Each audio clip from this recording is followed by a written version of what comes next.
Good evening, YouTube. This is your host, La Petite Mort, and you've stumbled across my channel, Pleasant Screams.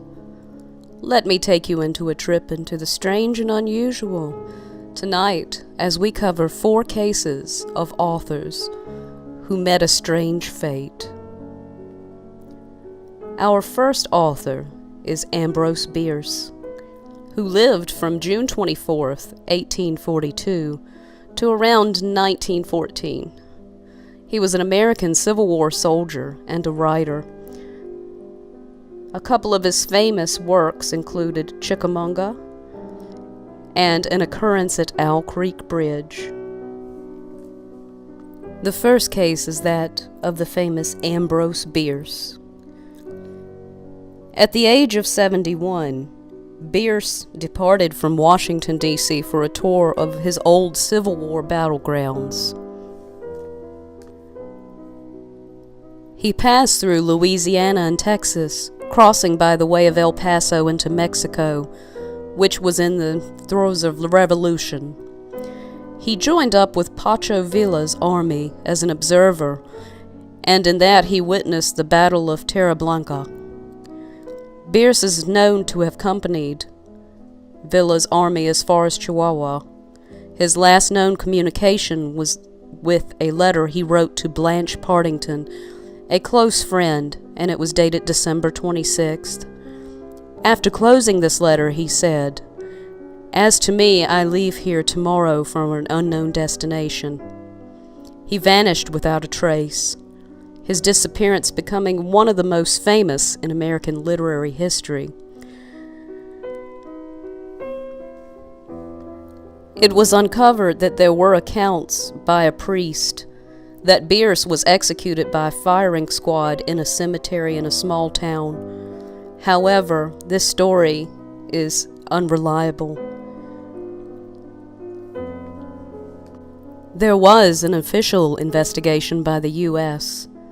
Some of Villa's men were questioned at the time of his disappearance and afterwards with contradictory accounts.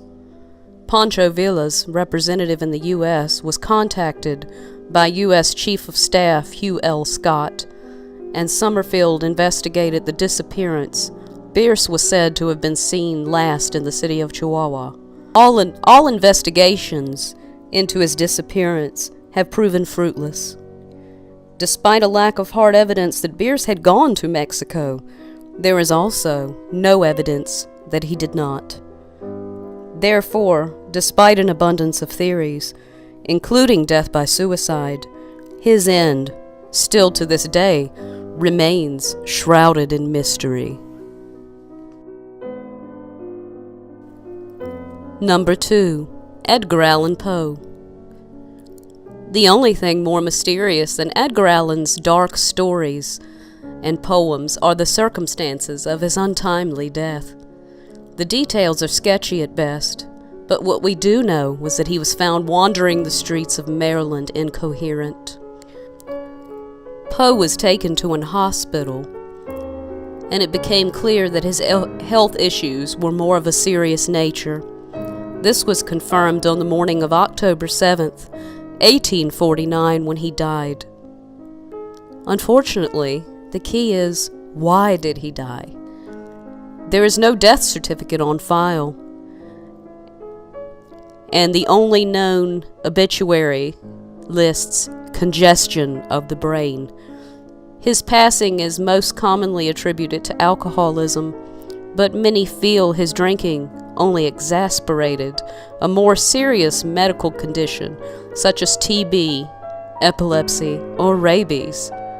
The strangest theory by far claims that Poe was a victim of cooping, a practice in which corrupt electioneers would abduct voters, get them drunk, or drug them, and force them to vote for a specific candidate. The evidence supporting this theory is that when Poe was found, the clothes that he was wearing were not his own.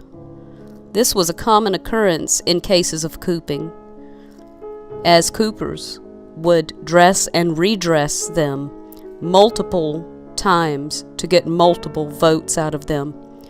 Unfortunately, due to the mishandling of Poe's biography over the years, all of these theories are impossible to prove. Number 3. Number 3 is none other than the husband of Mary Shelley, Percy Shelley.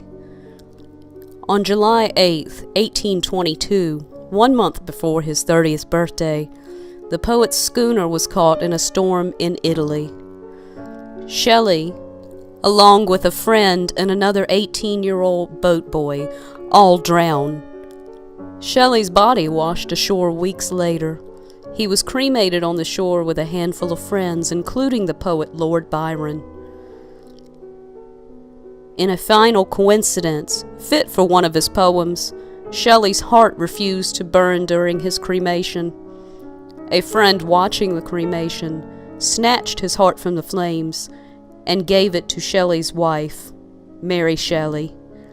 Legend has it that she kept it in her desk until the day she died. Number 4. Tennessee Williams.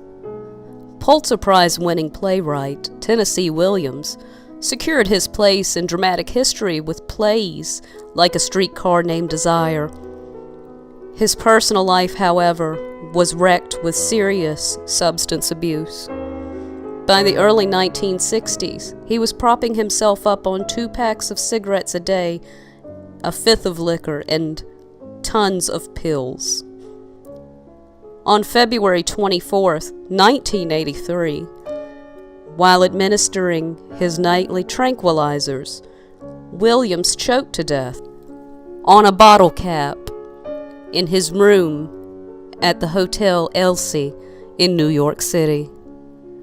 The drugs he was taking hampered his gag reflex, and Williams was unable to cough out the cap.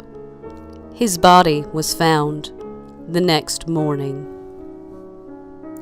Thank you again tonight for allowing me.